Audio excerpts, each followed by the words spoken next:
holy. Come on, lift your voices. The holy name of Jesus. Praise the name, the holy name, the holy name of Jesus. Keep it going. Come on, praise the name. Praise the name, the holy name, the holy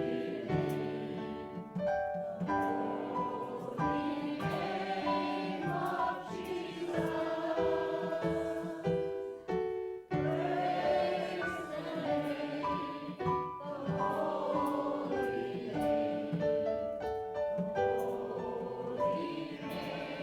the holy name, the holy name of Jesus. Please be seated. We just want to welcome you all sincerely in the holy name of Jesus. And just to point out, there's exit doors there, there's exit doors everywhere, and there's windows there. If you want to get out, you can go up in the field. But we want to sincerely welcome everybody here today.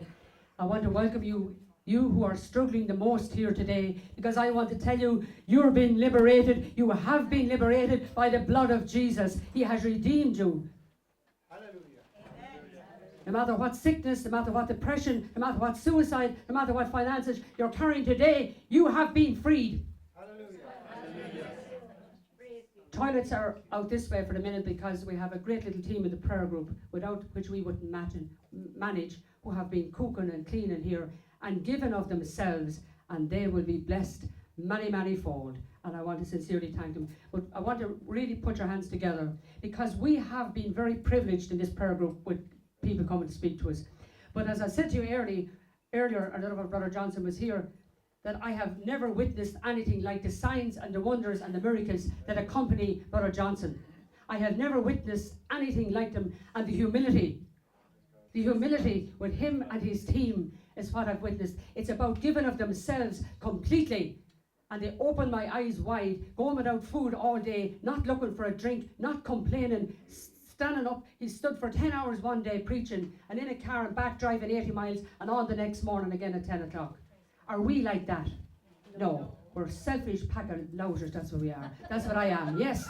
And face it and repent of it. It's nothing to laugh about, because the laugh is animalish and devilish. We need to repent, the whole lot of us, and change our way of living, and get out of our morning glory, happy clappy, and wake up. Because this man has come from India to tell the Irish to wake up, awake from your slumber, and come back to the light while we have time. While we have time. Because the Lord is sending his messengers, as he did in the Old Testament, all the time. Messengers and more messengers, but are we prepared to listen to them? So at lunchtime, tea is out there under the showers and the clouds. You have a lovely picnic here today, and if you hear anybody complaining here today, you can go home, okay? This is the house where you do not complain. You thank God and you praise God no matter what happens, and you put everybody else before you today. If you're going for your tea, serve everybody else first before you look for your tea, and you'll get great blessings. Because the little team of women here that help out have families too, and they've come long journeys, and they've been working here since early morning, and they have commitments as well. So please be aware of that. While you're most welcome here, nobody will be hungry, and we told everyone to bring your lunches and things to take the pressure off them, but we have tea. We won't see you stuck at all. But the toilets are there, and I can't emphasize how blessed you are today. Can we just listen now, please? Because with this man coming to talk, you don't know. You really don't appreciate. It's when he's gone back to India, you'll know what I'm talking about. I saw the girl in Tullamore Church. You saw her getting up out of a wheelchair and walking. When is the last time you saw someone walking out of a wheelchair? Never. When is the last time you saw someone that was healed of manic depression, bipolar, in and out of mental hospital since they were 17? Never. Did you ever see it? No. Well, I didn't either. But the first thing we've got to do is repent.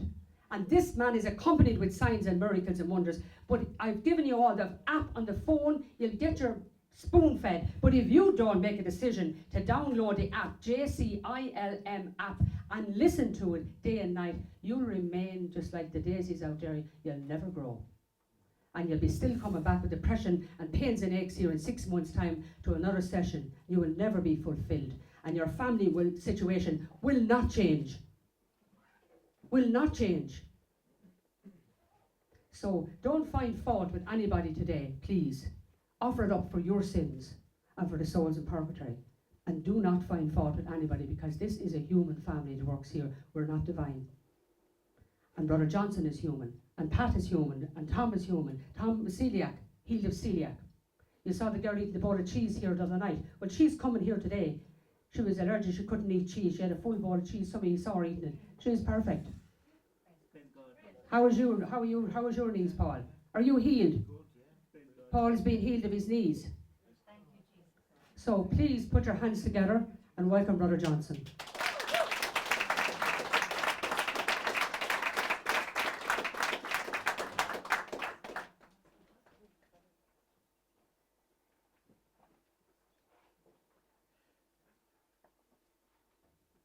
Praise God.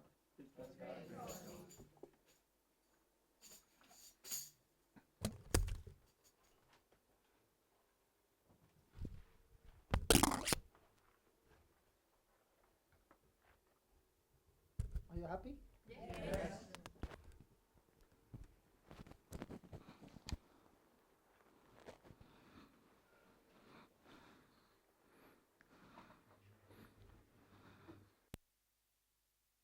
Hallelujah. Hallelujah. Is it on? Is it on? Just check. Hallelujah. On the speaker. Praise God. Hallelujah. A very good morning to all of you. When I come here, I feel like the soldiers are all assembled here. God has brought soldiers from the north, south, east, and west. And He has joined you in an army, preparing you, equipping you for a big battle which you are going to go in the future and get the lost souls into the kingdom of God. Can I hear some sound of some soldiers? Amen. Can I hear some noise of the soldiers? Hallelujah! Hallelujah!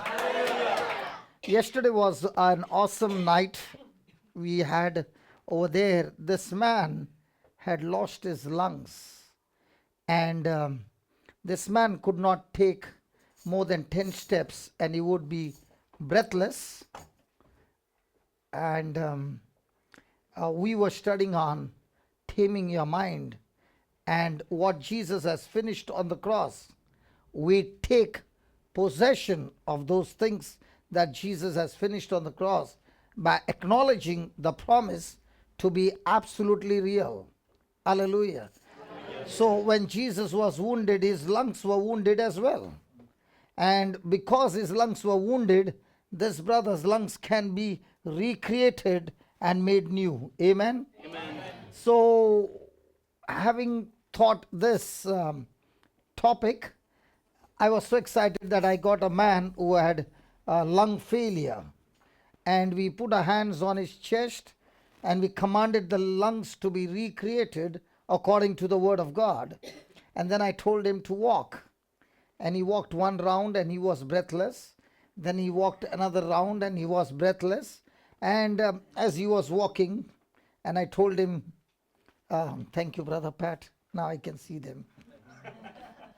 Pat, you're so good. Love you, brother. Hallelujah. Hallelujah.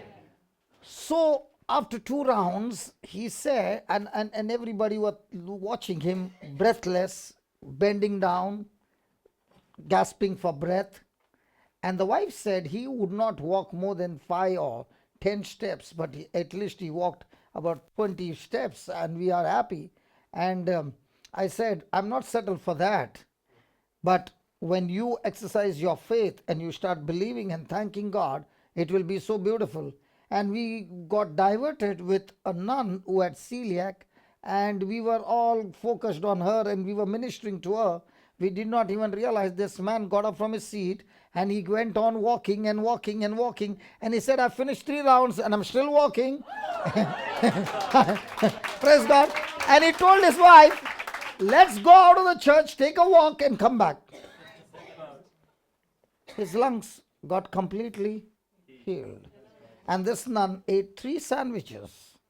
Ham sandwich, cheese sandwich, chicken sandwich, tuna sandwich, an egg sandwich, all mixed together. 3 she finished and she was still enjoying. Praise God. So if anybody has got celiac, I've got news to tell you. The killer has come to town. Hallelujah. I'm a celiac killer. Touch your neighbor and tell your neighbor, I'm a sickness killer. I kill sickness. Hallelujah. So soldiers, you have been called here to be trained to kill sickness and disease. Amen. To kill every work of Satan. Amen. So today what we are going to study is a very beautiful topic called the exchange. The exchange. Say that? The exchange. Praise God. And what is the exchange that we are going to study? The great exchange that Jesus paid the price for us on the cross. And okay, my brother Vijay is saying before you start preaching, just check if anybody has got a deaf ear. First fix up the deaf ear so that that person also can hear. Is there anybody having hearing problem? My brother Vijay is too fast. Before the preaching can start, he wants the healing session first. Yeah, there's somebody who has got hearing problem. Can you please stand up? The soldier sitting next to her. Can you stand up, please? Can you both come? Can you both come here? Pat, I want you to take this video correctly. Can you step out this side? She's already in a soldier's suit. So, when was the last time you opened deaf ears? Haven't. Do you want to open? Yes, I do. Which ear you can't hear? Both of them really, but most this one. Okay, put your fingers in her ears. And take care of your nails. Don't scratch your ears. I don't have any. Okay. Because there's another, then the ears will open, but she will be bleeding. We don't want that. Okay. Close your eyes, concentrate, and say, Lord Jesus, Lord Jesus, I am a soldier. I am a soldier. I belong to your army. I belong to your army. You have anointed me with your Holy Spirit. You have anointed me with your Holy Spirit. You have empowered me to trample down snakes and scorpions You have empowered me to trample down snakes and scorpions and to overcome all the powers of the enemy. and to walk on all of the powers of the enemy. Oh Lord Jesus, I thank you. O Lord Jesus Christ, I thank you. With this anointing, With this anointing, I take authority I take authority and I speak to the deaf spirit. and I speak to the deaf spirit. Hey, deaf spirit, Hey, deaf spirit, I'm talking to you. I am talking to you. In the name of Jesus, In the name of Jesus, come out of her come out of her right now. right now. Lord Jesus, Lord Jesus, I spoke the word. I spoke the word. Holy Spirit, Holy Spirit, thank you for fixing her ears. thank you for fixing her ears. Her eardrums are recreated. Her eardrums are recreated. All the nerves are recreated. All the nerves are recreated. The connection is set. The connection is set. Adjustment has been done. The adjustment has been done. Whatever was wrong has been set right. Whatever was wrong has now been set right, And she is able to hear clearly. and she is able to hear clearly. In the name of Jesus. In the name of Jesus. Thank you, Lord, Thank you, Lord, for healing her completely. for healing her completely. In Jesus' name. In Jesus' name. Amen. Amen. Amen. Amen. Amen. Amen. Now ask her to close her eyes Please close your eyes. and whisper some words. Say, Jesus, I love you. Say, Jesus, I love you. Say, Jesus, I love you. Whatever you say, ask her to repeat. Out loud. No, softly. Speak softly. Can it be anything? Anything, but in English. Oh, yes.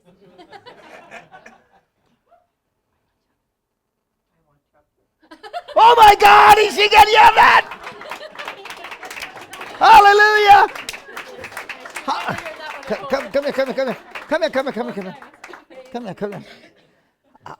Come here. Come here. Come here. Talk on the phone, on the mic. Yeah, tell us, how did you feel that? Oh, very good. So, are you a deaf ear killer? I am. Yes, totally. Was this the first time in your life? Oh, yeah. And was it difficult? No, it wasn't. Not when you close your eyes. No, you get into it when you close your eyes. Yeah. It was easy Yes, it was. Yes. because you believed in scripture. Yes. Oh, I do. I definitely do. Yeah. But when you zone everybody else out, yeah, you focus. Yeah, and you believed the word of God. Oh, I do. Totally. So why you did not do all these years? I didn't know. You did not know. Now you. Now you know. And what about you? Please come here. Over me. She's her mother. Oh, So she never The- hear so- I want chocolate at home. She'd be like, "Olivia, sit." so you know better. So now be careful. Mom can hear everything. Yeah, tell us, Mom, how many years did you suffer? Sorry? How many years did you suffer with this? About 14. 14 years? Yeah, And did you ever think your daughter can open your deaf ears? definitely not. No. So now you're going to pay her the bill. I will. I'll pay her the bill. How many euros are you going to charge her? Chocolate's expensive. A good- That's an expensive. Praise God. God bless you. Thank you. God bless you. Thank you. Praise God. Was that good? Which one was better, that I open her ears or the daughter opens the ears of her mom? And if the daughter can open the ears of her mom, you and I, every one of us can open the ears of one another. Praise God. Because this power is given to everybody who believes in Jesus. Oh, soldiers, are you excited? Yes. Hallelujah. And we are going to see lots and lots of healings and miracles today. Praise God. And I'm all excited because today it's going to go up to 12 o'clock midnight. That's what my sister promised me. Hallelujah. Thank you, Jesus. She's so good. She said, brother, preach as long as you want. No problem. 2 a.m. in the morning. 2 a.m. in the morning. No problem. Praise God. In the whole of Ireland, I never got somebody like her who said, keep preaching. Hallelujah. Hallelujah. Now, this power that you just witnessed is God's power, and it is the power of resurrection, by which when Jesus died, he was buried, God used resurrection power to raise him from the dead, and this resurrection power is available to every one of us without discrimination, to everyone who believes. Let's go to Ephesians chapter 1 and let's see it with our own eyes.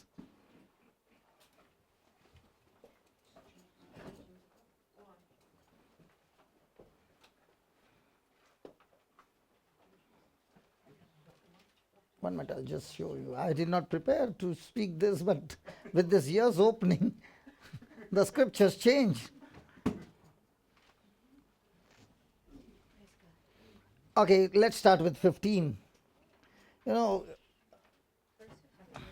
I want to show you how these things happen, and it's all scripture. My brother Jerry. Is it Jerry? Yes. Jerry, how is it after those days, after the we came and we left? How's your healing ministry going on? Well, I'm just trying to get used to the idea first. You never laid hands on anybody? I did, yeah. And did they get healed? I hope so. Yes, I think so. I don't know because I haven't. The evidence is different to. Oh, there was something that only after the test you will come to know. Yes. Okay. This happened 2 days back. We were in a place and this man was suffering from diabetes. And I spoke to the pancreas and said, pancreas, come on, prepare the right amount of insulin so that the sugar level will be normal. And this man was so much taken by faith that when it was dinner time, he went out for a test. And he did his test and came back and he said, you know what? Among all these years, I've never seen a report that it's come to just below 6. I don't know what is that. And when he said below 6, I said, is it high, low, what is it? He said, it's absolutely normal. Hallelujah. So you got to believe, Jerry. Okay, 15. Wherefore I also, after I heard of your faith in the Lord Jesus and love unto all the saints, cease not to give thanks for you, making mention of you in my prayers. And what is that? That the God of our Lord Jesus Christ, the Father of glory, may give you the spirit of wisdom and revelation in the knowledge of him, the eyes of your understanding being enlightened, that you may know what? What is the hope of his calling, and what the riches of the glory of his inheritance in the saints. And then look at that verse number 19.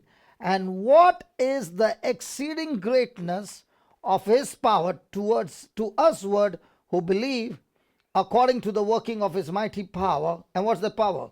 Which he wrought in Christ when he raised Jesus from the dead and set him at his own right hand in the heavenly places. Now look at that verse number 19. What is the exceeding greatness of his power to us, word, who? So this power by which he raised Jesus from the dead is available to every one of us who believe in Jesus. In other words, in each one of us is the power to raise the dead. Oh my God, y'all are so cool, man. I think Irish people are the most coolest people. They live in a coolest country. Hallelujah. Can I hear some noise? You know, when you get something like this, you get so excited that you start screaming and you start speaking and saying, God, I never knew that in me is the power even to raise the dead. If in me is the power to raise the dead, that means dead organs can come back alive. And the alive cancer can be put to death. Tumors can be put to death. And the organs which are dead can be brought back to life. And that power God has given to us. Like this child said just now, she said, I did not know. Because she did not know, she did not use the authority. But the moment she was told to use the authority, the ears opened and she just whispered. And she knows her mom how much she can hear. So all this time you did not know, but now you. No. Now you. No. Now you. No. Now you. No. So my brother Vijay and we went to the hospital today and the door was locked. And we were pushing and then we called up and they pressed a button and the door opened. And when he was walking, he just took his key and he pressed and the door got locked. The car door got locked with his remote. And with his remote, he opens the lock. We know about it. Is it right? What you are doing is you are using a radio signal. The receiver on the other side recognizes the signal and the door opens, the door gets locked. In the same way, this is a remote where you are reading and God is saying He's given you a heavenly signal and He's saying when you believe and you press this, the resurrection power in you gets activated and organs which are dead will come back alive. Hallelujah. Now you know. Yes. I said, now you know. Yes. The last time I came here, I was coughing. I had cold. And this time I had become a chicken. Because in Ireland, when I got that fever and the cough and cold, I was taking medicine after medicine after medicine. And I said, God, everybody's getting healed. I'm not getting healed. What's the matter? And He said, I've already given you the medicine long time back. So many times you suffered with cold. So many times you suffered with cough. You did not take medicine. You took ice and you started eating ice. And the cough was gone. This time you became a chicken. You were full of fear. You were full of worry. And you did not take that step which you have seen in your life. So many times you have finished cough by eating ice. So when I got down from the shower, I first came and told him, I want ice. And I ate ice. And now also I've kept ice. While coming also I ate ice. We knew you were coming. So now also I've kept that ice. If I even get a pinch of it, I attack it with ice. And that cough has to be dead in Jesus' name. Amen. Now you go and ask anybody in medical science and they will say, I heard a preacher who had cough and he took ice. You know what he'll say? He will end up with bronchitis. Faith. Anybody with vertigo? All the vertigos are over. Hallelujah. Anybody with vertigo? I love vertigo. I love arthritis. I love to kill it. Yeah. After that, any problem with vertigo? No. Good. How many years you suffered? 20 years she suffered with vertigo and it's gone. Kamal, why not we open a clinic? And we put the specialist vertigo, arthritis, celiac, come and get cured, depression specialist. Come and eat the word of God. Praise God. Hallelujah. Do you know this soldier is not even sitting, she's standing? Because she's saying, God, I want everything that he is preaching and I want to get it inside my system so that when he's gone, I take over and I do the same job. Amen. Amen. Amen. Hallelujah. You know what's my dream? Always it's been my dream. The students who are studying, one day they should be on a stadium preaching the word, and there are thousands and thousands sitting there and listening to the word, and I'll be sitting there and taking notes from my students. Because in God's kingdom, there is no limitation. It's infinite. How much can you believe the unseen? How much can you teach your mind to believe the unseen? That fast, the anointing starts moving. Amen? Amen. So let's come back. Put the notes, brother. So remember, Jesus came to give us his resurrected life. Praise God. Hallelujah. Hallelujah. Put the next. So Jesus came to give us resurrected life.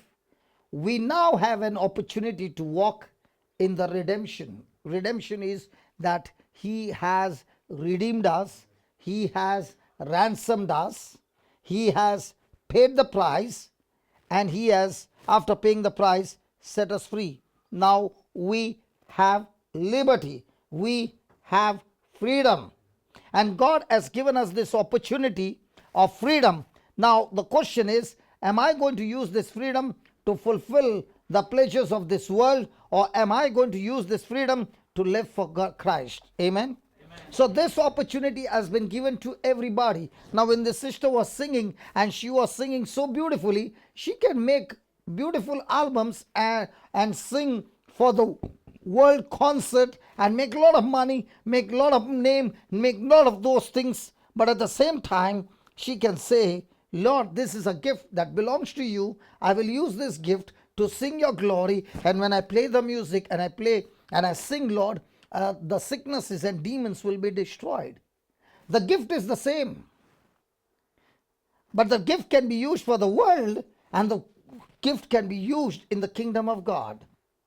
So God has redeemed each and every one of us when we believe in Jesus, and not only redeemed us, he has given us the freedom, and he said, now are you ready to give your body to me? Are you ready to give your life to me? And if you're making yourself available to me, then I can use your body for the kingdom and for my glory. Hallelujah. Hallelujah. Hallelujah. Do you know what God is looking for? He is looking for somebody who has got a living body. Nobody here, praise God. He is looking for a living body. Anybody with a living body? Yes. I said anybody with a living body. Yes. Now for example, the mama would needed a healing. Now was the daughter's body alive? Yes. Praise God. She gave a body which is alive, and she was taught the scripture. And not only the scripture was taught to her, the scripture was put into action. Just like the guards in your country are going with that car with a colored light. And when they see somebody who has broken the law, they enforce the law and bring law and order. Right? They arrest the person if he is breaking the law. If he is creating problem to society, they arrest. In the same way, you and I have been given the uniform from heaven because we have been redeemed from the life of bondage. We have been redeemed from the life of curse. And Jesus has redeemed us and given us a new life. And with this new life, he has put in us the resurrection power. He has put on us the uniform. And now he's saying, can I have some people who are willing to believe my scriptures, and not only believe my scriptures, enforce those scriptures into action, so that the sickness can be arrested, every work of the devil can be arrested, and you are the ones whom God has chosen to set the captives free.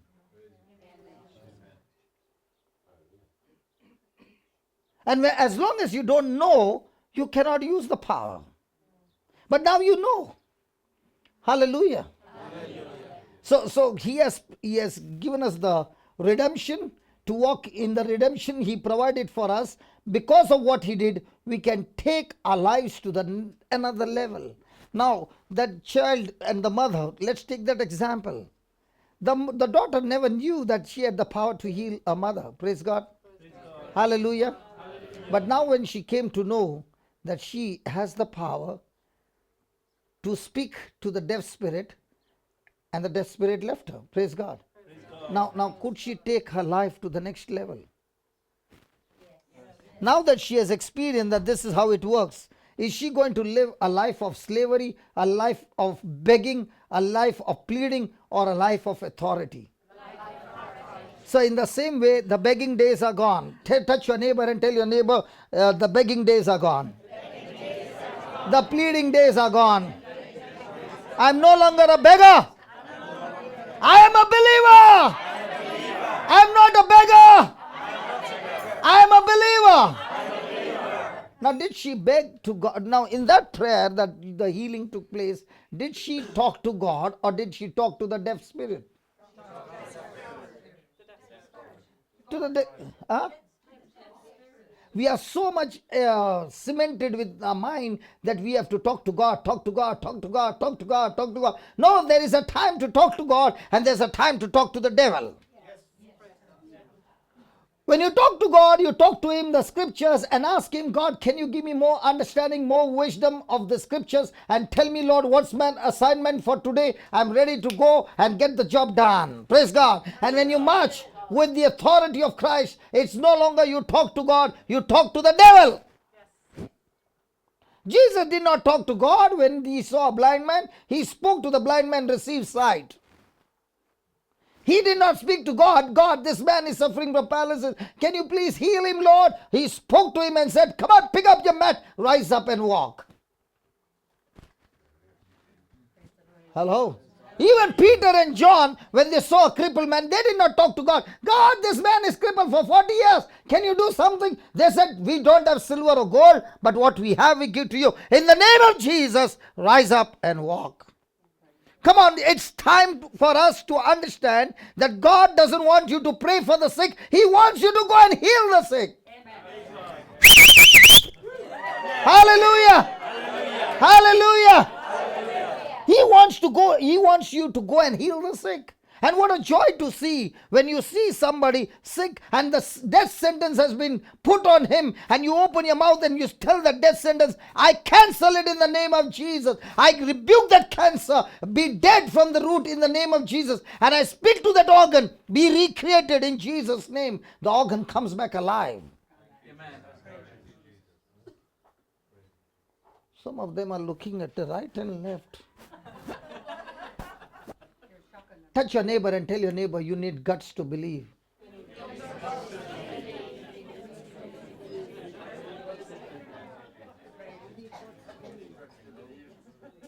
I tell you, when I touched her of vertigo and I shook her up, if anybody, any doctor would have seen the kind of treatment that she received, the faith treatment, they will say her condition has gotten worse.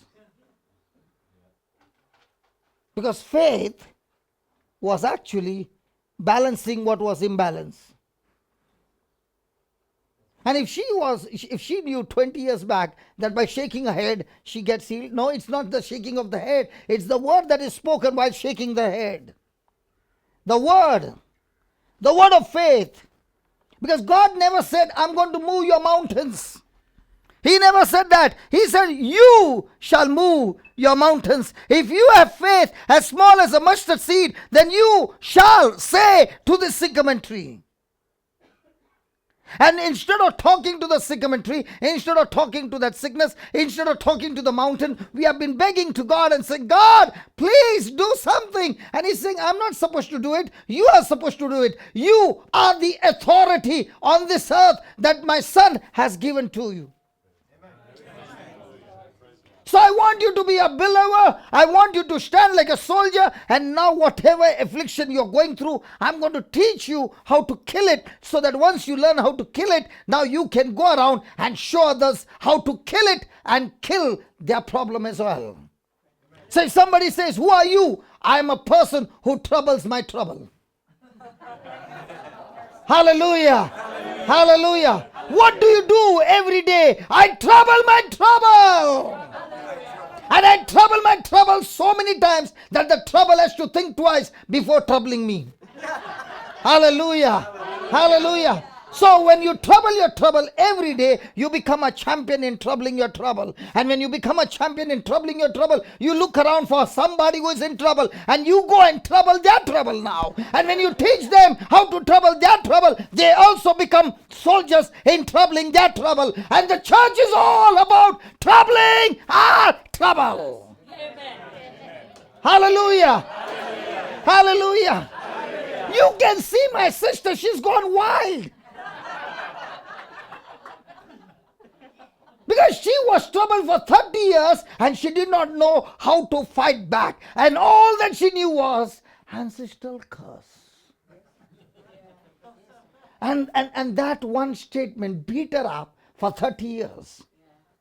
But now she begins to realize that has been nailed on the cross. Forget about the curse. I'm anointed to break curses. I'm anointed to set the captives free. I'm anointed to set the oppressed go free. I'm anointed to preach the gospel to the poor. I'm anointed to declare sight to the blind.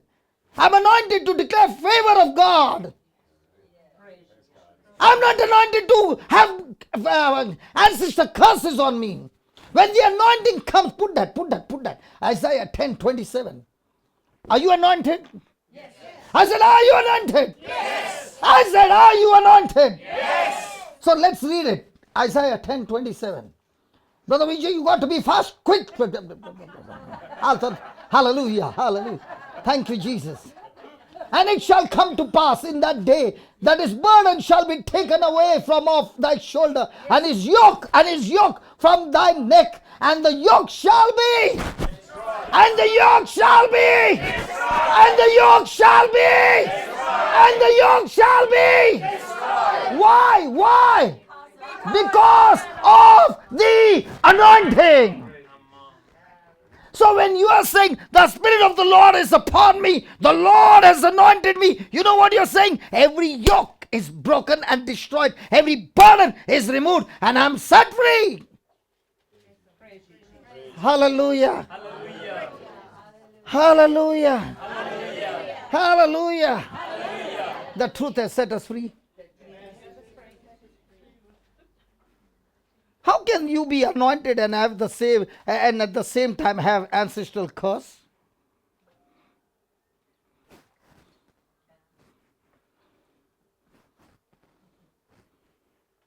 Hallelujah. Thank you, Jesus. Do you know why so many people are being destroyed in Ireland? Let me show you. Hello. Hello. Can I show you? Yes. Can I show you? Yes.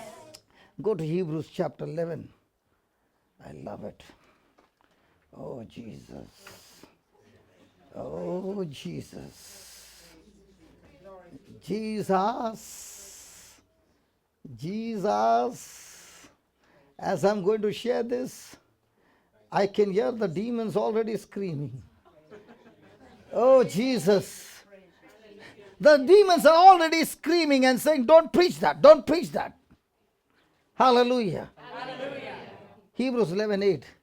Hallelujah. Hey, don't you preach that, don't you preach that, don't you preach that.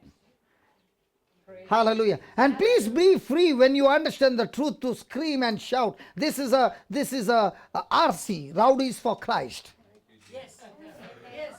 Hello, these are all rowdies for Christ. You know what's the meaning of rowdy? Yes. Hello, you know what's the meaning of rowdy? We are rowdies for Christ. Yes. Hallelujah. Hallelujah. You know, by being goody, the devil is beating you all the time. Yes. Become a rowdy and beat the devil at this game. Yes. Hallelujah. Hallelujah. By faith. Say that, by faith. By faith. Say that again. By faith. Not by senses, not by senses, not by senses, not by intelligence, by faith. Abraham, when he was called to go out into a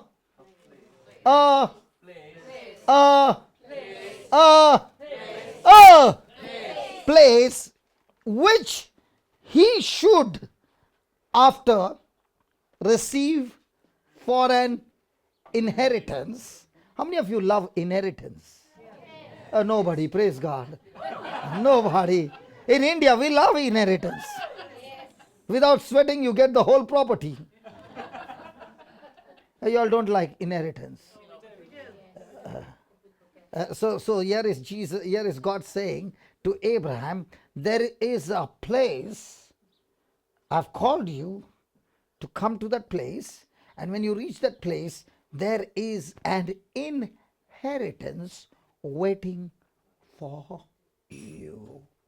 And when it comes to inheritance, you don't sweat, you don't work, it comes to you free as a gift from your ancestors. Is it right? Yes. Hello, does it come from your ancestors? Yes. Oh, good. Not from your dad and mom? Oh, yeah, when the dad and mom die, who gets the property? The neighbor's children. I don't know the Irish culture, but in India, when the dad and mom leave the planet Earth, the children inherit the property. So it comes from the family.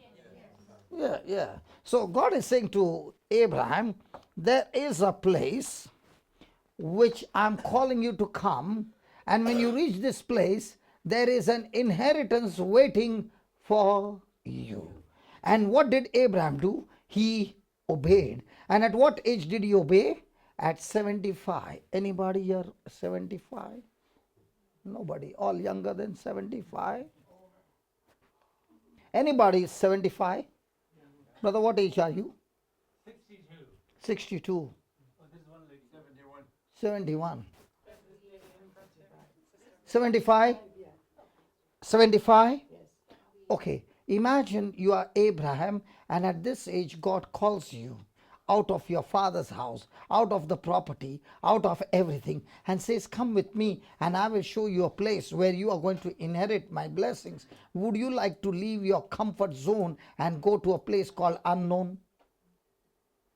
No. But look at Abraham. He went. He went. He obeyed and he went out not knowing where he went. How many of you want to go to a place where you don't have an address? Hello? No. How many of you would like to go out on an adventure, address not known, but you're still going? But Abraham went out on that way. He obeyed. And did he reach the destination by faith? Oh yes, he reached. And he received an inheritance. Isn't that a good news? Yes. It was not a good news for me because he received. I did not receive. So the Lord says that if he found the place of his inheritance, then we also need to find the place of our inheritance. So who would be the best teacher to teach us how to find the place of our inheritance? Jesus. So let's go and first see, how did Jesus find out his inheritance? How did Jesus find out what was God's plan for his life? Praise God. Because he also had to know that he is the Messiah. Praise God. Okay, let's go to Luke chapter 4 and verse number 16.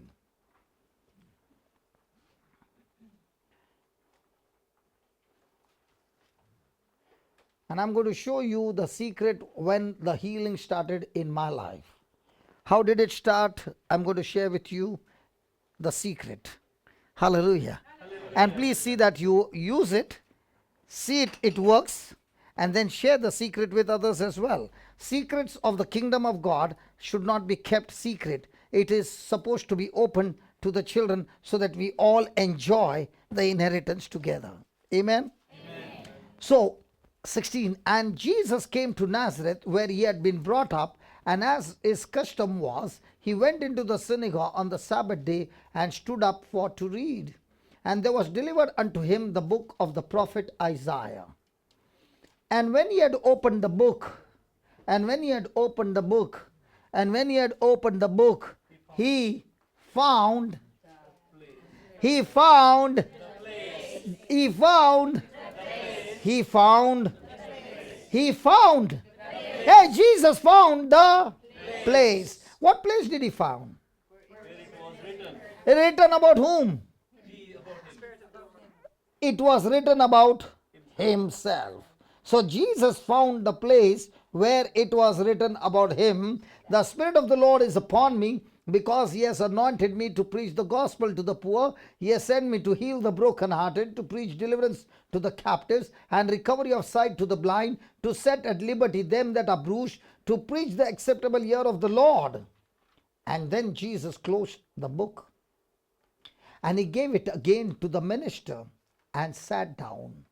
And the eyes of all them that were in the synagogue were fastened on him. And Jesus began to say unto them, this day, please read that. This day is this scripture fulfilled in your ears. So was this scripture a prophecy for Jesus? Was this the prophecy of the Messiah? Yes. What did Jesus do? He opened the book, found the place where it was written about him, opened his mouth, proclaimed the scripture, and said, today at this very moment the scripture has been fulfilled in your hearing. That means the scripture is activated in my life from now on, and this scripture is going to produce all those package which I just read into manifestation. Are you understanding? So when I read that, I said, Lord, I'm not the Messiah, but I belong to you, and I am grafted in you. So I took the same scripture and I said, God, I also found the place of me being an ambassador of Christ, and I opened my mouth and I spoke this scripture, and I said to myself, this scripture has been fulfilled in your hearing in my life today at this moment.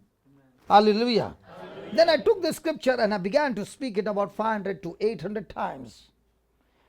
And I was saying, Lord, this is how it is. This is how it is. And I had been to a place, in those days, I was just a baby Christian, not preaching the word, but I would share my testimony everywhere I go. So I was called to a place where they did not know much about me. So they asked me, can you share your testimony? I shared my testimony. When the testimony was finished, there came a time that I was supposed to they were laying hands on the sick. And they asked me, do you lay hands on the sick? When you go to a place unknown, it's always better because nobody knows you.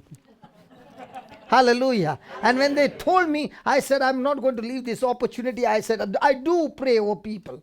And that day, a man came who was born deaf, and I did not know what to do because I've never prayed over a deaf man. And at once the scripture spoke to me and said, he has sent you to declare sight to the recovery of sight to the blind. It's there. On the 18th was, he has sent me to declare sight to the blind, recovery of sight to the blind. And the Spirit of God said, if it is sight to the blind, why not hearing to the deaf? I said, yeah. So he said, do what you saw Jesus do it. So I put my fingers in his ears and I said, deaf spirit, come out in the name of Jesus. And I looked at him and I did this way. And he said, he can hear. I prayed again and he said, it is open completely. I was screaming and shouting and yelling. People thought I got healed.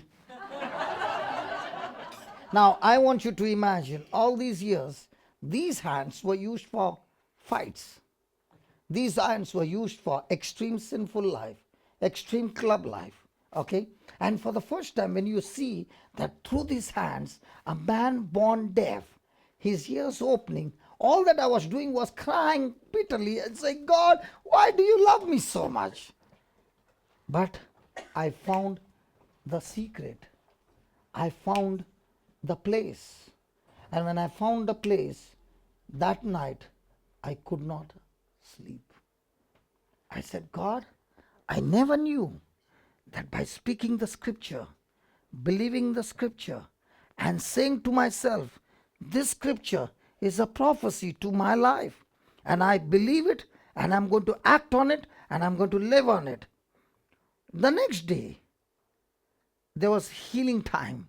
Do you know, in my queue, the queue was long because people said he is very powerful. They did not know who I was. Hallelujah. Hallelujah. They did not know that one scripture in my heart did the whole turning around. And when they came and I began to lay hands, in those 3 days I saw 13 people healed of deaf ears. I found the secret to find my place. And that's when I began to study the letters of St. Paul. And in letters of St. Paul, every time it is in him, through him, by him, for him are all those promises. So I would put my finger there and say, Lord, this is what you said, and this is what I believe. I found the place where he said, all those who believe in me and are baptized, they are saved, and these signs will follow them. In my name they shall cast out demons. I found the place of my inheritance. I found the place. From now on, devil, I can cast you out because it's written for me. For me, the Bible is God himself personally talking to me and saying, son, you believed in me? Good. From now on, these signs will follow you just like shadow follows you in the light. When you open your mouth and take my name, you can cast out devils. You can speak in tongues. When you lay hands on the sick, they will surely die. Praise God.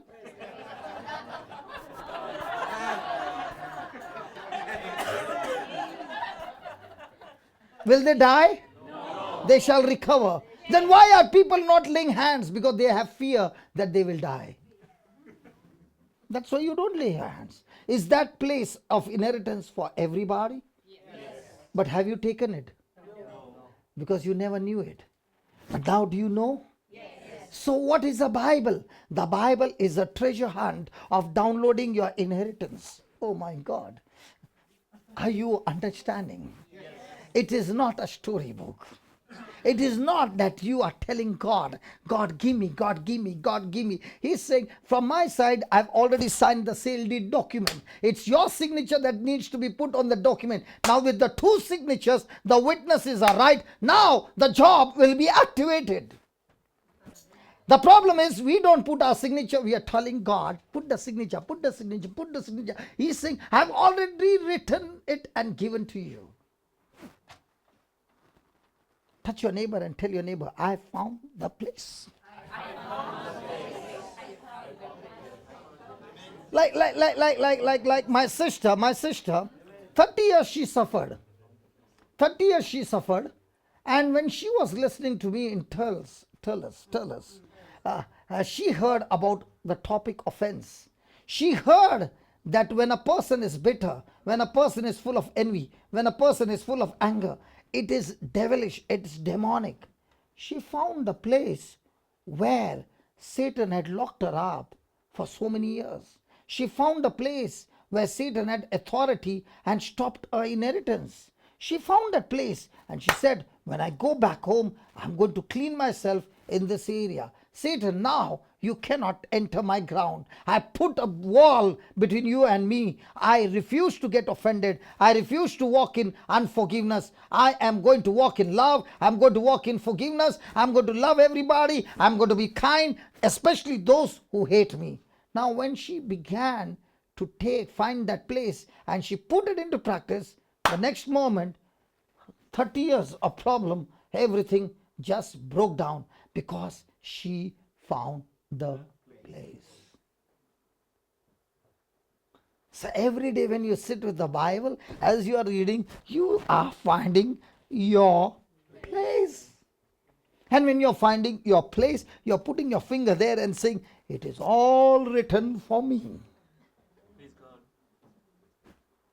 I found a place when I was having nothing. I had no money to eat food. I had no place to stay. When I met the Lord, I was absolutely zero. In fact, I was minus. And I found the place where it is written, give and it shall be given to you, good measure, pressed down, shaken together, running over. I said, God, this bank account is better than my bank. I found the place and I said, Lord, if this is true, I'm going to plant it and I'm going to do it over and over again. And I began to put it in that bank account. I found the place and it's multiplying. I found the place where it is written, it is more blessed to give freely. When I found the place, I said, okay, Lord, if this is what you're telling, this is what I'm going to do. And when I began to do it, my God, the results are amazing. Touch your neighbor and tell your neighbor, after you find the place, you need guts to believe.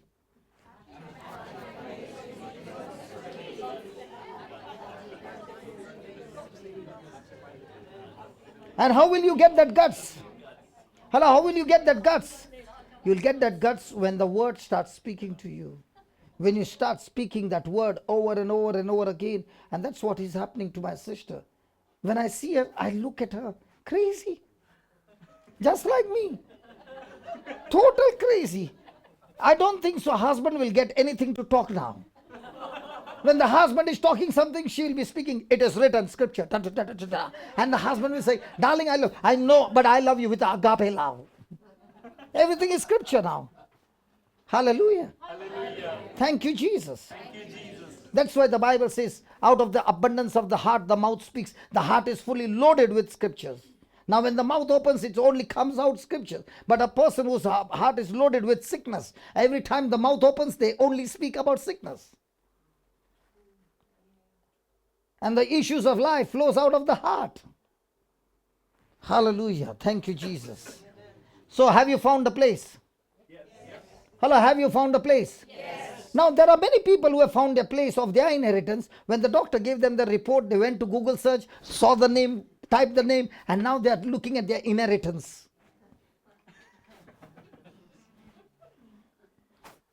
They found the place where it is written about their sickness. And now when they are reading, they are downloading their inheritance of death, torture, depression, fear, anxiety, pain, sleeplessness, suicidal. All this is being inherited because they have found the place which is not what the scripture says. Every day we are finding the place. Which place are you finding? Where are you spending your time? With whom are you spending your time? What fellowship do you have? And that's going to decide your inheritance. Satan also wants to give you his inheritance to you free. And God also wants to give you his inheritance free. What are you looking at? Because what you are looking at will attract you. And when it attracts you, it will master you. And if you are all the time looking at the word, at the word, at the word, you will be so attracted to the word that you won't even know when the word of God has mastered you. You are completely under the control and the possession of the word of God. And now your life is awesome. When people look at you, they say he's in addiction. What addiction? Word of God addiction. Every time he opens his mouth, there is only one thing that comes out of his mouth. The word of God. The word of God. Hallelujah. Hallelujah. Hallelujah. Praise God. Yeah, just put the notes, brother. So has Jesus died so that we could have the resurrected life? Has he given us the redemption? Yes, praise God. Hallelujah. Hallelujah. Thank you, Jesus. Thank you, Jesus. So, yes, provided for us, because of what he did, we can take our lives to another level and supernaturally rise to new. See, all this time we are stuck to our own ability. But when you find the place, you begin to realize that now your ability is not natural, it is supernatural. Because now faith takes you beyond the natural. Our senses can only make us understand things that are seen. But if you want to go into a world of no limitation, then you are operating in faith. And faith always has to be backed up with the scripture. There are others also using the spiritual connection without the word of God. For example, a person practicing Reiki, he is actually tapping into different spirits and asking the spirits to get connected. And sometimes the person gets connected to such a powerful evil spirit that the person gets into bondage, and the evil spirit torments, tortures, and wipes out the whole family. But when you and I are tapping into the spiritual world, we are tapping through the word of God. And when you're tapping through the word of God, no spirit can tap into you except the Holy Spirit. Because Jesus said, my word is spirit. He said, my word is spirit, my word is life. And as you are meditating on the word of God, you cannot tap or get connected with the evil spirit. You are only connected to the Holy Spirit. Hallelujah. Hallelujah. And that's why when a person is meditating on the word of God, his connection with the Holy Spirit is extremely fast and extremely active. Whereas there are other people who are trying to get connected to the spiritual world. They spend hours, days together meditating, and then they find that they have got connected to the wrong spirit. Praise God. Hallelujah. Put the next line. So Jesus put everything right. Jesus put everything right. What's the meaning? When Adam and Eve sinned, there was a law that got activated. It was called the law of sin and death. It was a law of destruction. And according to this law, every one of us were destined to go to hell. No human being could ever make it to heaven. So when Jesus came, he came to reverse the law.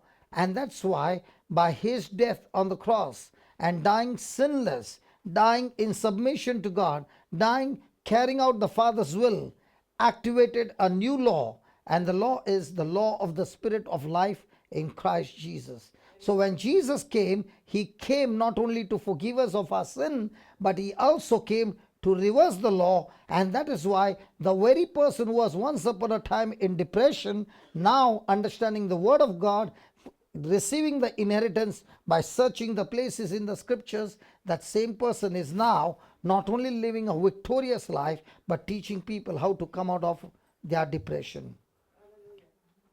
So Jesus came to reverse and set things right for everybody. Hallelujah. So Jesus put right everything that has been wrong since Adam and Eve's sin. He revoked the curses that held power over the people and replaced them with blessings. How does a person get blessed? According to the law of Moses, when a person does, just put Deuteronomy chapter 28. How does a person get blessed? How does a person get cursed? 28, 1 and 2.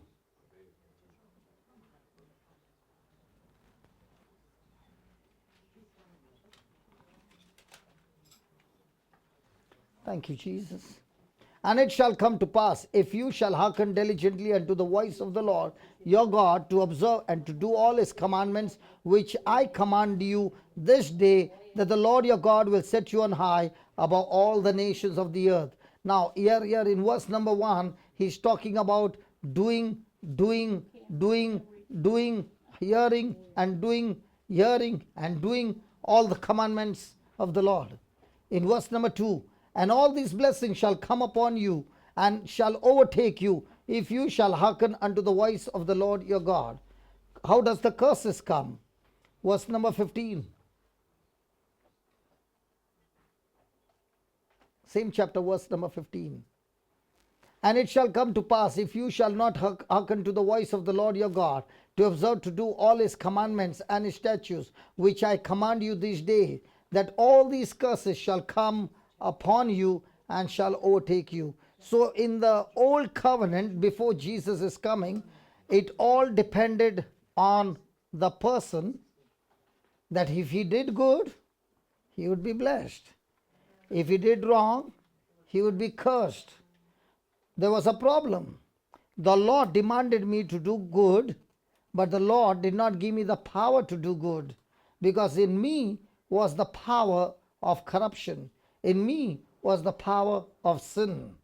When Adam sinned, sin came into the whole world and was and passed on to generations. And therefore, the whole human race was destined to go to hell. Praise God. Hallelujah. Now, what did Jesus come to do? He not only came to forgive us our sins, but he also came to destroy the curse and replace it with blessing. So, in the new covenant, how does a person get blessed?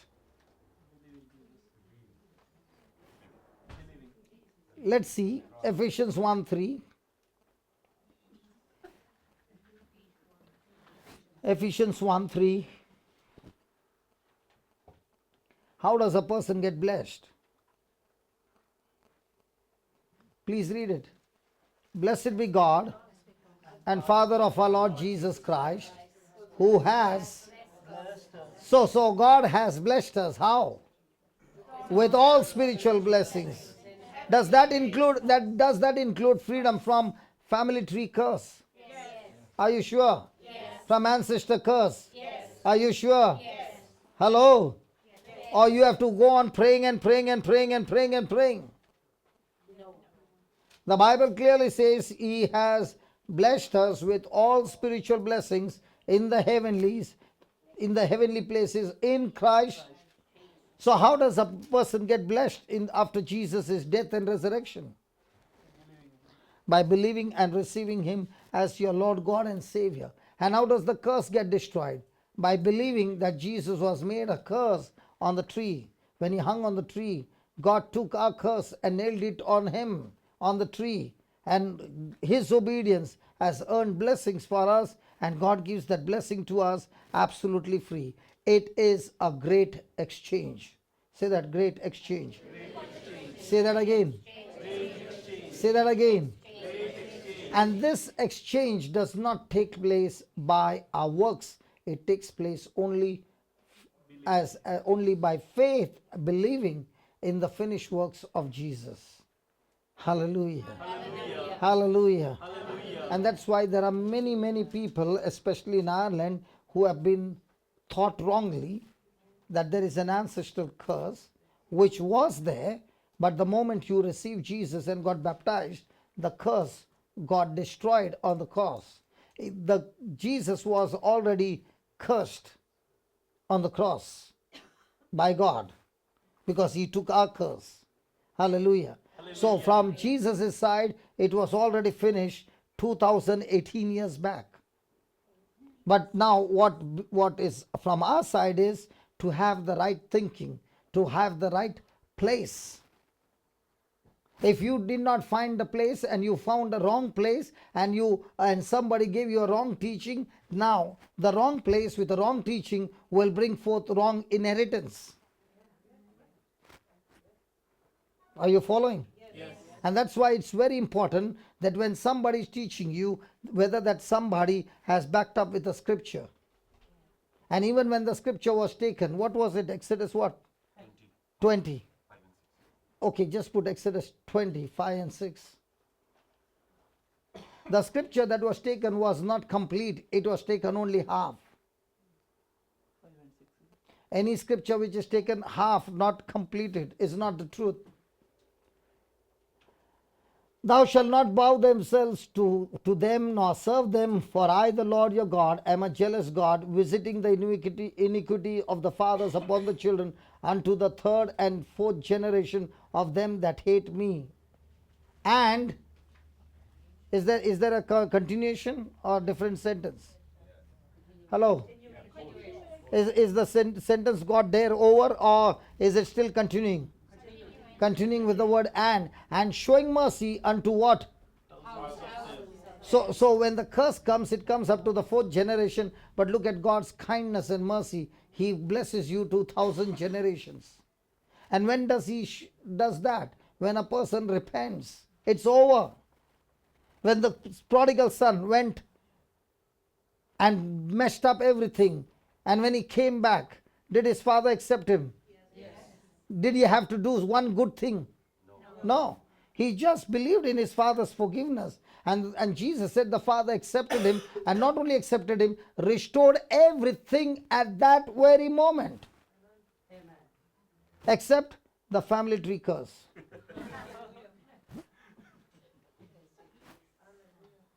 I think you Irish people should have a different Bible. In bracket, we have got, he's clean.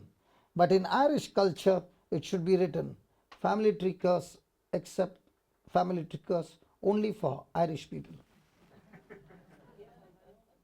You all have got a different inheritance. God bless you. You really need God's mercy. Praise God. In India, we get just in a moment. But praise God, for you, how many? 30 years? My God. Hallelujah. Hallelujah. Hallelujah. Thank you, Jesus. Thank you, Jesus. Is that clear? Yes. Okay, just put the notes. So, has Jesus come to raise us up to the next level? Yes. So, are we living a life on our ability or God's ability? God's ability. Just put that. Okay, then next. We escape our old lives and receive. No. Have you received the new one or the old one? The old one. Because you still have that family tree curse. No, it's still there for you. It might be because the winter is too harsh over here. You come to our country, it's hot, so every curse gets melted. Praise God. Hallelujah. You all are too cold, it gets frozen. Praise God. Hallelujah. The curses in our land get frozen. Praise God. Hallelujah.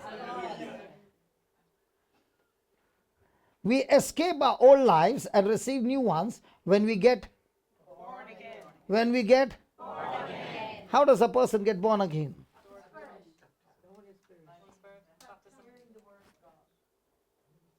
When you make Jesus the Lord of your life. And what's the proof that you are born again? The moment you are born again, from that moment on, you have extreme thirst for the Word of God. You have extreme thirst to seek God. You have extreme thirst to say no to the world and yes to God. And your whole lifestyle begins to change. Within a year, when people look at you, they look at you and say, hey, what happened to you? You are so different. You are no longer interested in those things what we used to do before. How come such a change? It's because you are born again. Hallelujah. Hallelujah. Hallelujah. Hallelujah. And when you are born again, you are a complete new creature. See that, new creature. New creature. Do you know on this planet Earth there are two human races?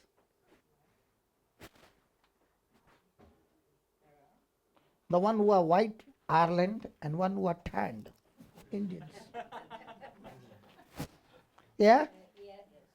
What are, yeah? No? Yeah, no. Are there two human races? Yes, there are two human races. The first human race are those that come from Adam and Eve, that we are all born from our mother's womb and we come into this world through the race of Adam and Eve. Praise God. Hallelujah. Hallelujah. Then comes another race, the day you receive Jesus as your Lord, God and Savior.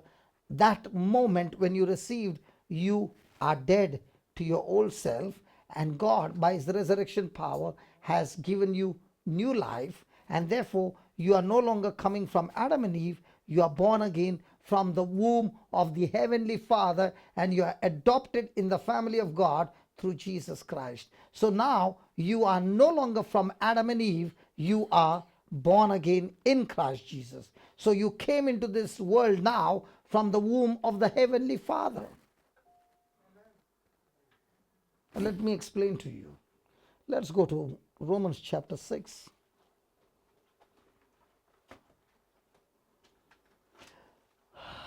Verse number 3. Oh, I can hear the demon screaming again. Don't preach that. Because when you know the truth sets you sets you free. The truth sets you free. Know you not that so many of us as were baptized into water? Baptized into water. Baptized into water. Baptized into water. Baptized into water. Baptized into water. Water. Water. Now, what's the meaning of the word baptized into Jesus Christ? What is the meaning of the word baptized? Baptized. Huh? Sorry? No, tell me. To be saturated in steam. Saturated. Yeah, to be immersed. To be immersed, yes. To be immersed, to be grafted in, to be in union, to be joined. Okay. So, why do you think you were baptized into Jesus Christ? What is so powerful about baptism? See, you come from a Catholic country. I come from a Hindu country. Okay. So, we are about 4% Christians and rest all are other religion and especially Hindu. Now, when a Hindu comes to church for a Navina, I come from Bombay and there's a church in Bombay called the St. Michael's Church.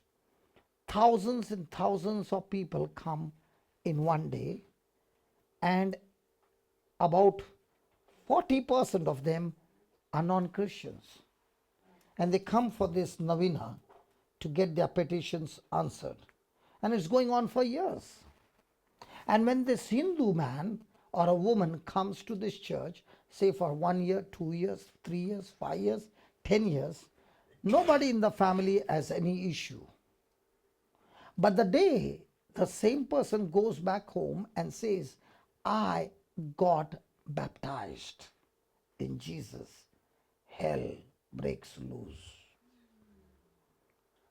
There is always a war when a person says, I got baptized in Jesus. In baptism, we know that in a Catholic church, the priest takes water and sprinkles water. How many times have you entered a swimming pool? How many times have you taken a shower? Is there any problem with water coming on your head? But how come when you say this water, I baptize you, that everything goes crazy? Because when the person is saying, I want to be baptized in Jesus, he's saying that I choose to believe in Jesus' death and sacrifice on the cross.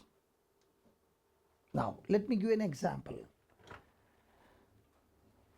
Supposing you are the owner and I am your slave.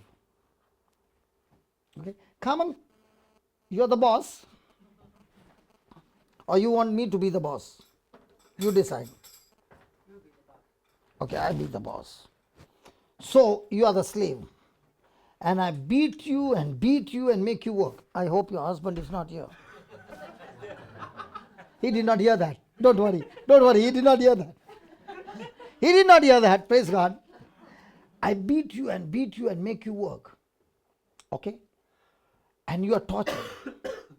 One fine morning, I see you still sleeping, and I come and beat you with the stick, but you are not getting up.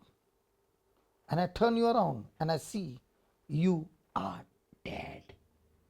My question to you is, the moment you died, do I have any authority over you now? No. So your death means I've lost my ownership over you? The same thing happens that when we were born from our mother's womb, we came into this world through sin. So we came into this world as slaves and Satan is our legal master because of the disobedience of Adam. Are you following? Yes. And he has a legal right over us. But the moment I die, does Satan have power over me now? No. So when a person is saying, I am baptized in Jesus, he is saying, just as what Adam did in the Garden of Eden, I was not yet born, but his action affected me, that God who created me in his likeness and image of God, but when I was born, that image of likeness and image of God got corrupted because of Adam's action. And I was born a sinner. I was not born righteous. I was born a sinner, means my nature to rebel against God was planted in me because of Adam's action. Did you follow up till here? Yes. Very clear. Yes. So now that I have the nature of Satan in me, even though I have a desire to worship God, I do not have the power, because in me is sin, the power of sin. And now, in that condition where I cannot save myself, but I'm destined to go to hell, the gospel is preached and said that a man took your place on the cross. And when you believe in him, his sacrifice will set you free. His sacrifice will give you the power to overcome sin, because he himself as man overcame sin and obeyed his Father. So now you are saying, Lord, I accept you as my Lord, God and Savior, Jesus Christ. Now when you open your mouth and you confess that Jesus Christ is Lord and that God raised him from the dead, that very moment as you declare, you are saying that when Jesus died on the cross, you died with him. When he was buried, you were buried with him. When God raised him from the dead, you were raised with him. And that when you were raised with him is called born again.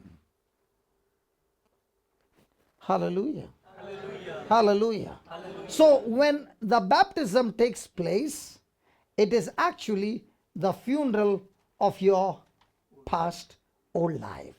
Amen. And in that funeral, there's one person weeping and weeping and weeping and weeping, and that is Mr. Satan, because he is losing your soul forever. Are you understand? Yes. And that's why, because you are baptized in Jesus, your old self is nailed on the cross, and now you are buried with Jesus, and now you are raised with him, and now with this new resurrected life, born again, you have been given the freedom of choice. Do you want the old master, or do you want the new master? You have to make the choice. Now you will say, where did you get this story from? It was good, but the story is good. Look at the next line, then you will come to know what I said. Just put the third verse again. Know you not that so many of us were baptized into Jesus Christ? Baptized means when Adam was walking in the Garden of Eden, we were in the loins of Adam. In the same way, when Jesus was walking on this planet Earth, we were in the loins of Jesus. Hallelujah. Hallelujah. Hallelujah. So, many of us as were baptized into Jesus Christ were baptized into his death. So when Jesus died, we died with him. Praise God. Praise Hallelujah. God. Has anybody ever been to the Holy Land? Yes. How many of you? Lift your hands up, please. That means none of you believed what I preached. If you had believed what I preached, you would have said, when Jesus was nailed on the cross, I was baptized in Jesus, and therefore I was nailed on the cross. When he died, I died with him. Where did Jesus die? In the Holy Land, Jerusalem. So have you been to Holy Land by faith? Yes. If you don't believe that, then your baptism is gone for a toss.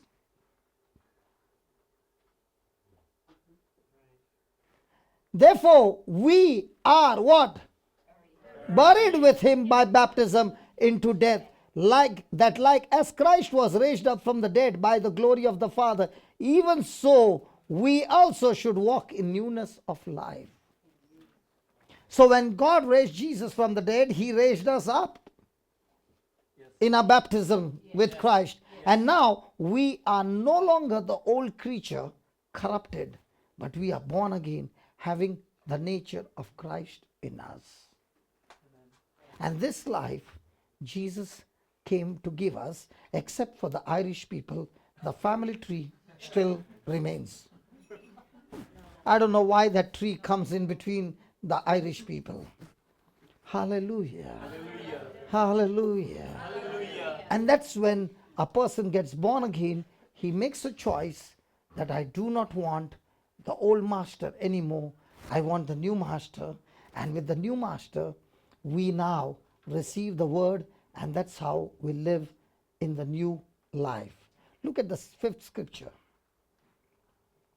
For if we have been planted together, are we planted together in Christ? Yes. Yes. If we have been planted together in the likeness of his death, we shall also be in the likeness of his resurrection. Was Jesus raised on the third day? Yes. So also that same resurrection power is in us because we believe we are baptized in Jesus. We were in Jesus, we are in Jesus, and we will be in Jesus forever. So now when you raise your hand and you touch somebody, it's not you, but Christ in you who is doing the job. Your body belongs to you, but you have made a decision that I want to give this body to you, Jesus. Let me show you the next scripture. It will be absolutely clear. Next scripture. Knowing this, say that, knowing this. The problem is we did not know. Hey, hold on, don't go there. First, do you know that you were in Christ Jesus? Yes. So when Jesus got nailed on the cross, who got nailed on the cross along with him? All myself. When Jesus was buried, where were you? When Jesus was raised, where were you? And that's how you get born again. Unless you die to your old self and say to Satan, you are no longer my owner because I died with Christ. Amen. Satan, you had authority over me, you had legal right over me, but when Jesus died, I died with Jesus. I was buried with Jesus. And now that I've been raised from the dead, I am not the old person that you had authority over me. In fact, now I have authority over you. That's why when a person is born again and he has received the Holy Ghost, now when he opens his mouth and speaks to that sickness has to obey you. Demons have to obey you. There was a time when those demons tortured you. There was a time when depression tortured you. Now that you are born again, now you are torturing depression and oppression and sickness and disease. And this whole thing takes place by faith. Knowing this, knowing what? That Jesus was nailed on the cross, he was buried, and God raised him from the dead, and we were buried with him. Praise God. Knowing this, that our old man, our sinful, corrupted man, is crucified with him. So where's your old, corrupted, sinful life? Nailed on the cross. But did you know that you were crucified? No. That's why the family tree was all the time talking. So where's the family tree? Where's the ancestor curse? Where's all the corruption, man? But do you know that? No. But now do you know? Now do you know? Hello, now do you know? Hello, I think, now do you know? Knowing this, that our old man is crucified with him, that the body of sin, this body was used for sin. Why? Because the old corrupted self had authority, and Satan had the authority, and he had made me a slave. But now that I'm dead, risen from the dead, Satan has no more authority over my life. So, the old man, that our old man is crucified with him, that the body of sin might be destroyed, that henceforth we should not serve sin. So, this body had no other option in the past but to be slave of the corruption coming from Satan, and therefore this body committed sin, was slave of sin. But now that it is born again, this body is being used to serve God. Let me give you an example. The body is neither sinful nor holy. It is just taking orders from the mind. Hello? Okay. Now, when the mind is corrupted, all that the body knows is to take orders and execute. So, this body is used in sin and sin and sin and sin and the pleasures of sin. Has anybody ever experienced that? Oh, nobody in Ireland. Praise God. Only, wow. That's good. In spite of the family tree curse, you all have not experienced that. God bless you all. Hallelujah. Now, let me give you an example so that you understand the choices. There's a young, beautiful girl who has given up her heart to Jesus and said, Jesus, I want to serve you all the days of my life. I don't want to get married. I want to serve you. I love you. You have done so much for me, and I'm going to live my life for you. Very wonderful girl. As she walks on the street, a young boy looks at her and sees she's extremely beautiful in her body, extremely attractive. So, in his mind comes, I must get this girl. So he finds that this girl is going to church every evening after coming from work. Where do you think the boy will be in the evening? How come you Irish people know this answer, right? How come you got this answer right when I'm asking you so much from the Bible? You are not giving me the answer, but this one you got it right. Absolutely right. So every evening he goes to church. And then he finds on Saturday evening there's our sister Kamal who is giving choir singing practice. And he finds that this girl is in that group. What do you think he'll be doing on Saturday evening? Kamal, how come all these answers are coming right?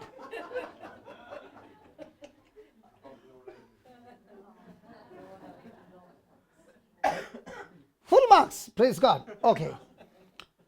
Now, as days go by, weeks go by, one day he comes on the bike. He's always on the bike. One day he tells her, can I just drop you home? Is this possible? Yes. Even in Ireland? Yes. So this girl says, no, thank you. After 3 weeks, again he tells her.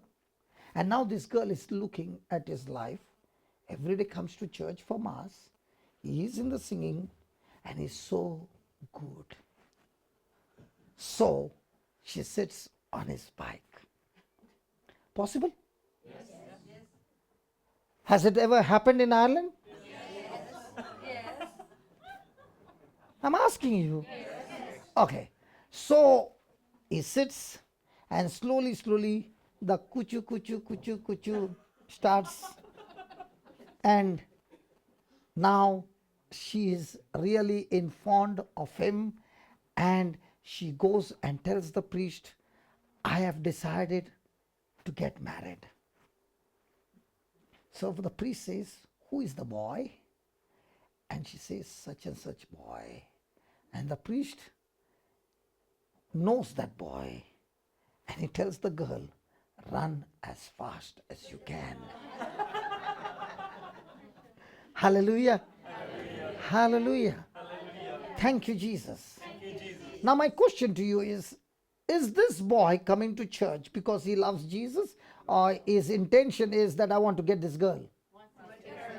But is it possible for a boy to come to church every day for the girl? Boys are like that? Hey, I'm asking the girls, do you think he will come to church and sit down there for 1 hour every day? Boys are so crazy. For the girl, they will come there? You all are sure about it? Oh, now I know how they met each other. In the church? Okay. So now the priest says, listen, this boy is coming to church not for Jesus. He's coming only for you. And as for me, I know him inside out. You do not know his true color. He is interested only in your body, not in you. So the girl says, Father, you do not know my love. My heart is an ocean of love, and I have put him inside. All his life he'll be swimming, but never reach the shore. All beautiful dialogues. Now, the priest tells her again and again, this boy is not meant for you because he's full of flesh. He has got nothing to do with spiritual things. He's only pretending. Now, the girl has got two choices. One, do what she desires. Two, listen to what the man of God is saying. If she makes a choice of agreeing to what the man of God is saying, now their hearts are together. And now when it will be separated, there will be blood coming out. Have you seen the heart with the arrow going through? Here it is there, and the blood coming down. Now when those two hearts are separated, it's going to cause pain, right? Right? Yes. And if she continues, there's no pain. So the girl takes a choice of doing what she desires. Praise God. 3 years, 3 babies. 4th year, he finds that she was so slim and beautiful. Now she has become like a gas cylinder.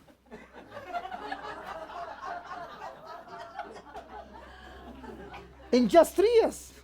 So all that he was attracted to, the attraction is gone. So he leaves her and goes after another person. Now, he leaves her.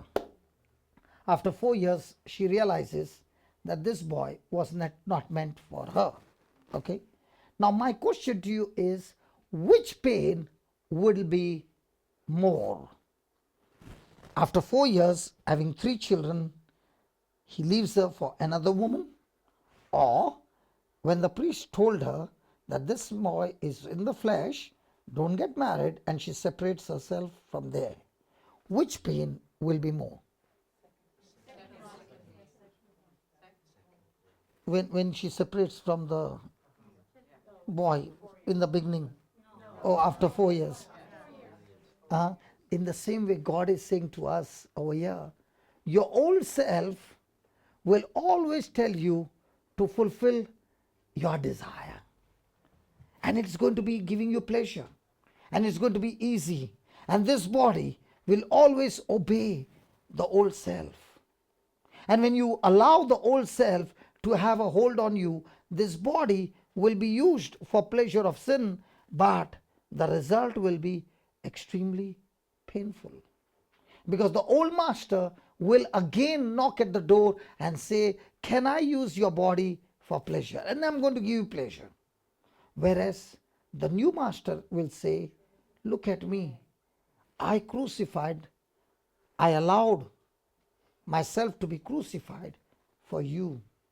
Now can you also, with your own choice, change your thinking and take my word, renew your mind, and allow those nails to go through your desires of the flesh and get yourself crucified, It will be painful now, but the end result will be amazingly good. So this body is always going through a conflict. The old self is knocking at the door and saying, come on, body, all our life we enjoyed so much the pleasure of sin. On the other side, the Holy Ghost is knocking at the door and saying, don't take the old master. He will give you pleasure, but he'll kill your body. He'll torture you. He'll take away your happiness. So please crucify those lustful desires and take my word as your desire, and your life will be awesome. This body will no longer serve sin, but serve God. And this is a battle that every one of us who are baptized in Jesus, we go through this in our everyday life. The old master all the time knocking and saying, can you give your body for me only for some time? In exchange, I'm willing to give you the pleasure of sin. On the other side, the Holy Spirit is saying, can you give me your body so that I can use your body to serve God and set the captives free and bring blessings and joy and peace and happiness in the lives of others. The choice is ours. Hallelujah. So are we going to give our body to serve sin? Or are we going to give our body to serve God? Then we have to make a choice to say no to the old man and say new to the new man. And this work is the work of the Holy Spirit. Praise God.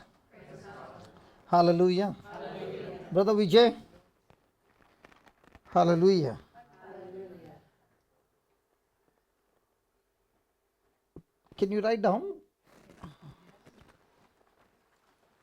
Up to where have you finished?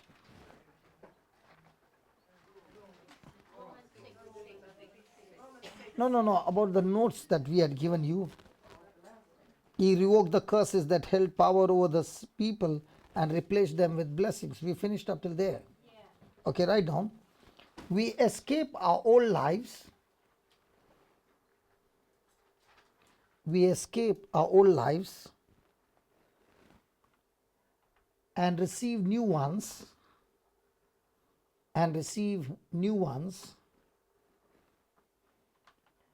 When we get born again. When we get born again.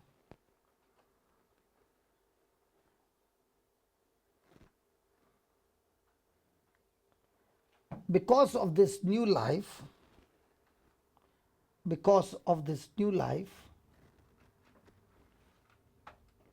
He gave us, we must avoid holding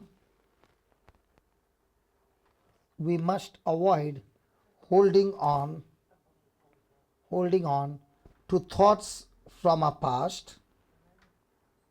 We must avoid holding on to thoughts from our past and instead embrace a new mindset.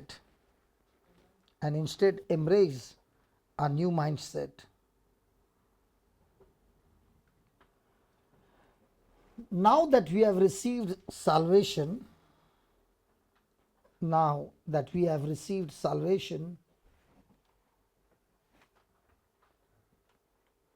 there is no reason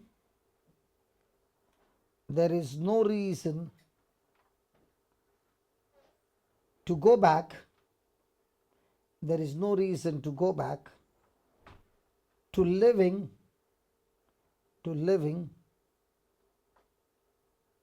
like we lived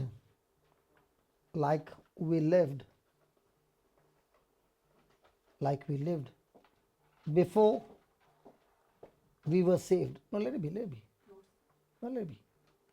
Before we were saved.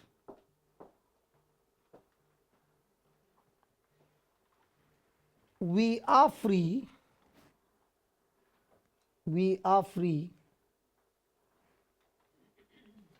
to undergo. We are free to undergo a holy transformation. We are free to undergo a holy transformation so that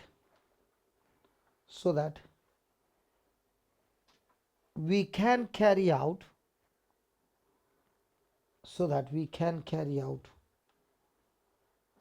our redemption. So that we can carry out our redemption. Next line. Real transformation. Real transformation. Real, R-E-A-L, real transformation begins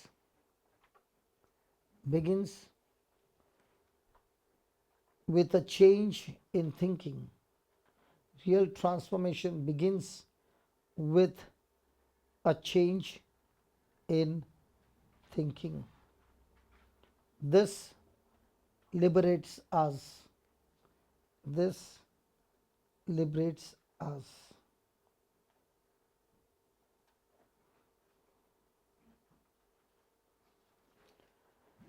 Praise God. So has Jesus come to give us the resurrected life? So are we supposed to live that life of family tree, ancestral curse and all other curses? Has it been nailed on the cross? Yes. So how does a person receive this freedom? He receives this freedom by change in his thinking. When he changes his thinking and agrees to the thinking, to the word of God, he is liberated. He is free.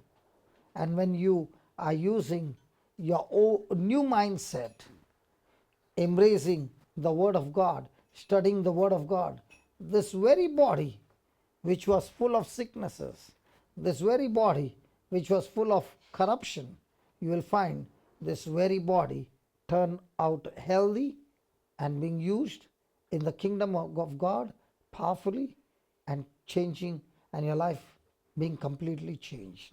Praise God. So let's go to Romans chapter 12 verse 1. What time is the lunch break? Today there is no lunch break? Very good. God bless you all. 8 o'clock? Very good. Praise God. 8 o'clock. Very good. Directly for dinner. Wow. Praise God. You people are really good. Is there a lunch break now? Yes, no, no, yes. Do you really want a break? You all want a break? Okay, we take a break for some time. Okay.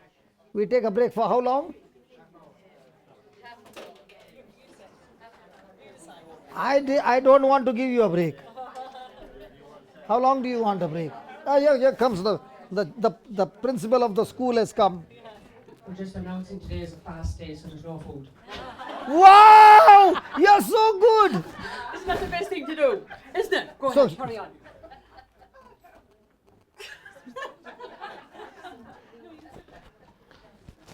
I'm only joking. You're all hungry now and tired, you want fresh air. And so thanks be to God. We're going to have a break for lunch. You all brought your steak and sandwiches and eggs, did you? Yes. Well, tea's going to be served out in the sunshine. We have sandwiches and stuff for anybody that's anything. You're very welcome to eat. The team is taking a break, so they do not want anybody to interfere with them at this time, okay? They need a bit of space. Just listen to me now when I'm talking, and don't ask me after what I'm saying.